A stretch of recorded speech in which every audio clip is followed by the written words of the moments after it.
Gen Z सबै राजावादी हो किनभने सबै प्रमाण दिन्छु जस्तो सुदन गुरुङ प्रमाण दिन्छु मिरा ढुङ्गाना प्रमाण दिन्छु मिरा ढुङ्गानाले गोली खाएको हो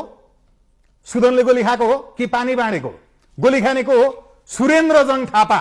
जसको 5 वटा गोली लागेको छ शरीरमा अस्ति आएर तपाईकै रिपोर्टर्स क्लबमा बोल्दै हुनुहुन्थ्यो मैले राजाका लागि लडेको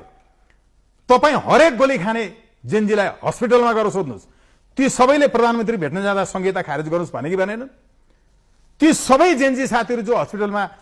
अलिकति यहाँबाट गोलीले छेडेर थोरैले मात्रै बाँच्न सफल भए उनीहरू सबै राजा चाहियो भनिरहेछन् अब हेर्नुस् जस्तो परवेश दाल पनि राजावादी एकछिन विनम्र तीनजना कुरा को चाहिँ प्रवेश दालले गोली खाएको हो हस्पिटलमा हुनुहुन्छ मिरा ढुङ्गाना नेतृत्वकर्ता होइन मिरा ढुङ्गाना आन्दोलनमा हुनुहुन्थ्यो म थिएँ आन्दोलनमा म थिएँ मेरो फोटो भिडियो देख्नु होला म थिएँ के हो सुदन जेनजी हो उमेरले जेनजी हो पानी बाँड्ने मान्छे होइन त्यहाँ ल समर्थन छ मेरो पनि म जेनजी होइन उमेरले म गएँ त आन्दोलनमा अब अर्को कुरा हेर्नुहोस् तपाईँ हेर्नुहोस् त्यो जति मान्छे वार्ता गर्न अहिले तपाईँले जतिको नाम लिनु भने यी सबै अधिकांश मान्छेहरू हरेक नेताको छेउमा गएर उभिएर फोटो खिचेका छन्